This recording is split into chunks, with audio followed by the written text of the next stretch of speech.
l'invité de la matinale. KTO Radio. C'est l'entrée en carême en ce mercredi des cendres, 40 jours pour se préparer à Pâques et célébrer la résurrection du Christ, cœur de la foi chrétienne. Une entrée en carême marquée par le rite lors de la messe de l'imposition des cendres, une messe particulièrement prisée ces dernières années, notamment chez les jeunes adultes. Si vous participez à cette messe des cendres, chers auditeurs, attendez-vous peut-être à trouver une église comble ou plus remplie que d'habitude. Alors pour comprendre l'engouement derrière le rite des cendres, on reçoit le père Charles-Marie Rigaille. Bonjour père. Bonjour. Merci d'avoir accepté notre invitation. Tout d'abord, bonne entrée en carême. Merci, à vous aussi bien sûr. Je vous présente aux éditeurs, même s'ils vous connaissent à travers l'émission Pourquoi Padré, diffusée sur KTO TV et KTO Radio. Vous êtes prêtre du diocèse de Lille et aumônier de l'Université catholique de Lille. 43 000 étudiants répartis sur les différents campus.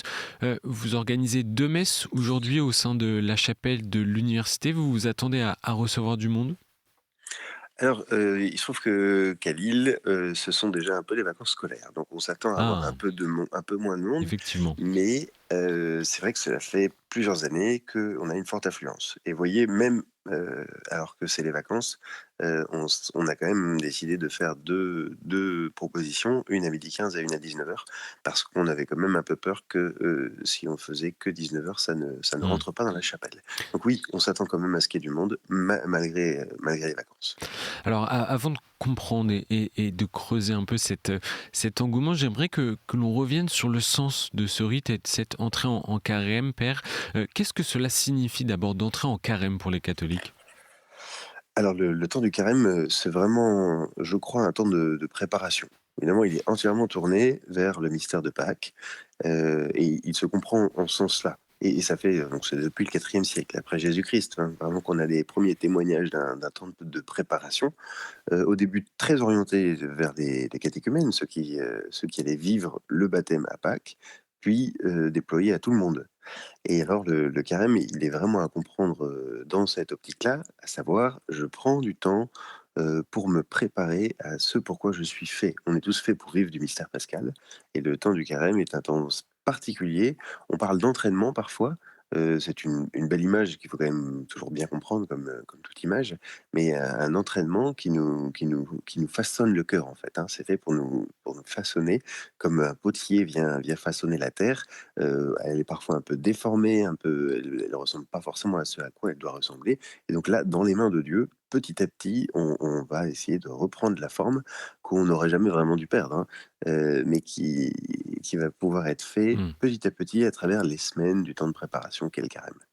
Et quel est le sens de ce rite, de cette croix que vous marquez lors du mercredi des cendres, cette croix à la cendre sur le front des fidèles ? Alors, c'est effectivement peut-être le geste le plus repérable, c'est ce qui est aussi le plus original puisque c'est un geste qu'on ne fait qu'une fois par an et donc si on n'est pas là ce jour-là, on le voit jamais. Si on n'est pas le mercredi présent, dans une église, à vivre ce geste avec tous ceux qui se rassemblent pour le recevoir, on ne le connaît pas et ce geste, il a quelque chose de très beau qui est éclairé par les paroles qui sont dites à ce moment-là. La parole, il y en a 2 possibles, hein, mais c'est, tu, convertis-toi et crois à l'évangile, convertissez-vous et croyez à l'évangile, et la deuxième, c'est tu es poussière et tu retourneras à la poussière. Et ça nous rappelle que alors qu'on commence cet entraînement, en fait, c'est pas notre force qui est en jeu. Nous-mêmes, nous sommes fragiles et pauvres. Nous-mêmes, nous avons à faire, un pénitence, c'est-à-dire à nous mettre sous la cendre. C'est une grande tradition biblique quand on veut faire pénitence, quand on veut, demander la miséricorde, que de se recouvrir de cendre. On le voit notamment, par exemple lorsque Jonas veut convertir Ninive, les habitants de Ninive se mettent sous la cendre, et c'est la manière qu'ils ont de dire: «Nous voulons nous convertir» et c'est ce qu'on veut vivre au moment où on commence le carême. C'est-à-dire je demande au Seigneur de pouvoir me convertir. Je reconnais que c'est pas mes propres forces qui vont être en jeu, même si ça va demander d'énergie de notre part. Si on veut pouvoir se convertir, il faut que ça vienne un peu de nous, mais ça vient d'abord de Dieu. C'est la grâce de Dieu qui change nos cœurs, c'est la grâce de Dieu qui nous prépare à comprendre ce que c'est que le mystère de Pâques. C'est toujours la grâce de Dieu qui change les choses dans nos vies. On change pas par force, on change par amour. Et c'est Et, Dieu qui fait. et elles ont une particularité, ces cendres également ? Alors ces cendres, traditionnellement, elles sont fabriquées, à partir des rameaux, Oui. qui ont été sur nos crucifix, un peu partout dans les églises, dans les maisons, et qui sont brûlés, un peu avant, parfois pendant. Je sais que, j'aime bien, c'est pas prévu par la liturgie, mais j'aime bien, au moment où on commence la messe, mettre le feu à quelques rameaux, c'est symbolique. C'est pas cette cendre-là d'ailleurs qui sert parce qu'elle est encore souvent un peu chaude et puis, c'est pas tout à fait facile à gérer. Mais c'est pour montrer que ça vient bien de là et donc c'est ces rameaux qui ont servi à acclamer le Christ, qui sont brûlés. Ils ont séché pendant, 1 an moins 30 et quelques jours et puis, on les ramène, dans les églises, dans les paroisses et ensuite on les fait brûler. Alors, Père Charles, Marie et Régal, vous avez dit c'est les vacances en ce moment du côté de Lille, donc il y aura peut-être moins de personnes que d'habitude à la messe de ce mercredi des Cendres. Néanmoins, est-ce que vous constatez une évolution ces dernières années de la fréquentation de cet office? Ah oui, très clairement, l'année dernière surtout, donc on était en 2025, le lendemain du mercredi des Cendres, quand on croisait les prêtres, quand je croisais les prêtres de la ville de Lille, beaucoup me disaient: «Mais tu as vu, l'année dernière nous on avait beaucoup de jeunes» et puis, comme chaque curé de paroisse disait: «Nous, on avait beaucoup de jeunes», on s'est quand même rendu compte assez vite que c'était pas juste nous, c'était tout le monde en fait. Beaucoup, beaucoup de personnes était présent, à ce mercredi des Cendres. Heu, alors évidemment à l'université ça s'est pas beaucoup vu parce qu'en fait, on a l'habitude d'avoir quasiment que des jeunes. Ce sont des étudiants.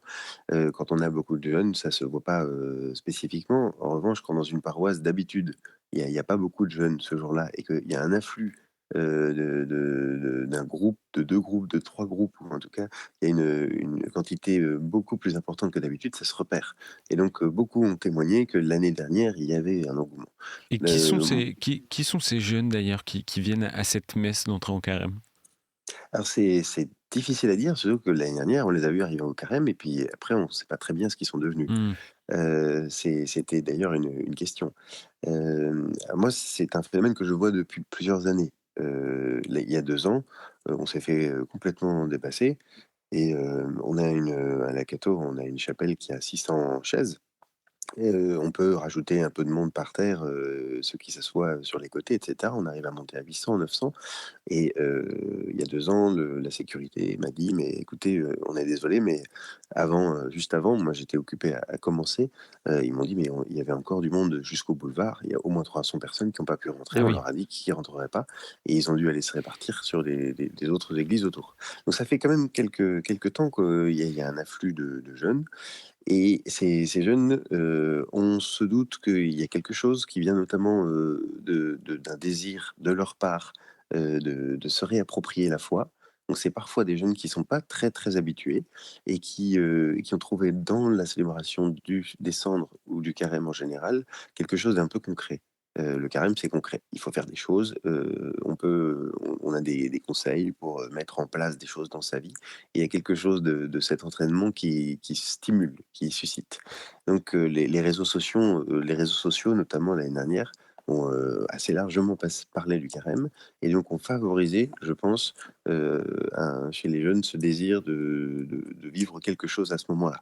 Il n'est pas impossible que, la concomitance, du ramadan et du carême aussi fait que, en fait, on entend encore plus parler parce qu'on entend parler du ramadan, à la radio ou sur les réseaux sociaux et donc on se dit: «Bah oui, mais moi je suis catholique, donc je fais pas le ramadan. Mais ah, ben moi j'ai le carême, c'est vrai» et donc ça peut nous le rappeler aussi.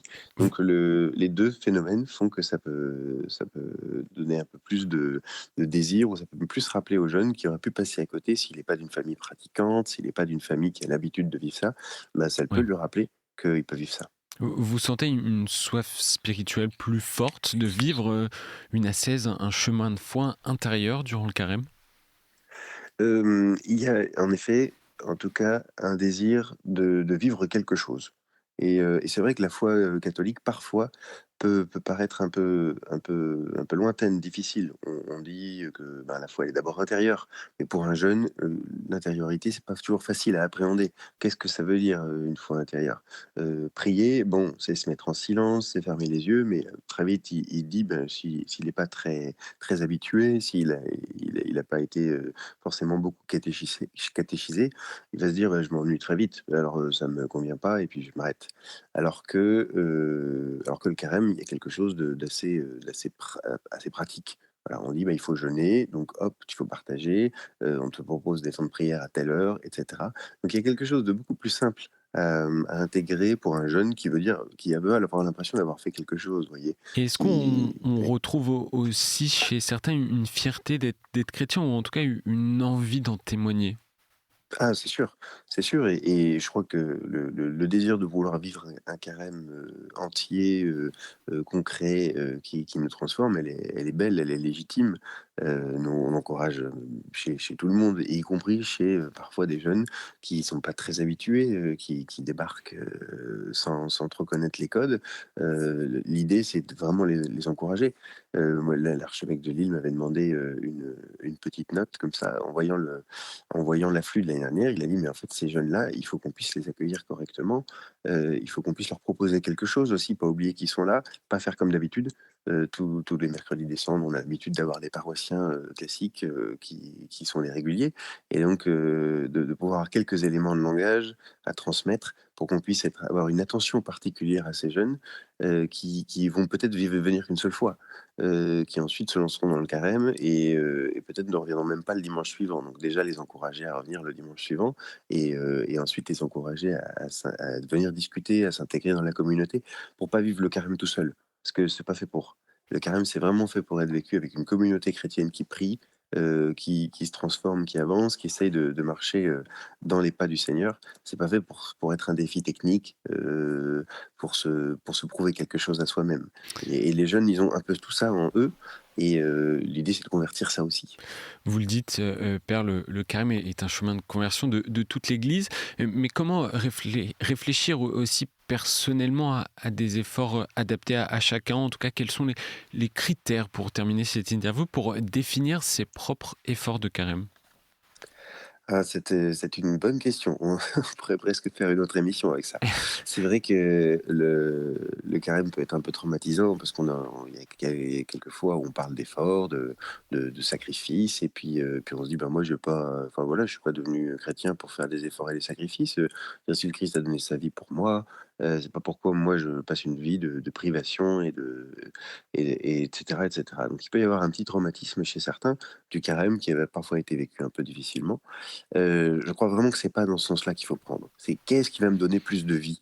En quoi le Seigneur m'appelle à sortir un peu de ma zone de confort pour avoir plus de vie, pour avoir une vie plus authentique, plus simple et plus proche, du Christ. Et je crois que c'est la grande question. C'est pas qu'est-ce que je peux faire de plus pour me faire plus mal ou qui me ferait souffrir ou qui me coûterait. C'est vraiment, qu'est-ce qui manque encore aujourd'hui à ma vie? Qu'est-ce qui m'empêche d'avancer vers Jésus-Christ? Et une fois qu'on s'est posé cette question-là, après je crois que les efforts vont arriver tout seuls. Merci Père Charles-Marie Rigaille d'avoir été avec nous ce matin pour cette entrée en carême, et à l'occasion de ce mercredi des cendres. On vous retrouve donc toutes les 2 semaines dans Pourquoi Padrer sur KTO Radio, et je rappelle également que vous êtes aumônier de l'Université catholique de Lille. Bonne entrée en carême encore une fois. Merci beaucoup à tous, avec joie.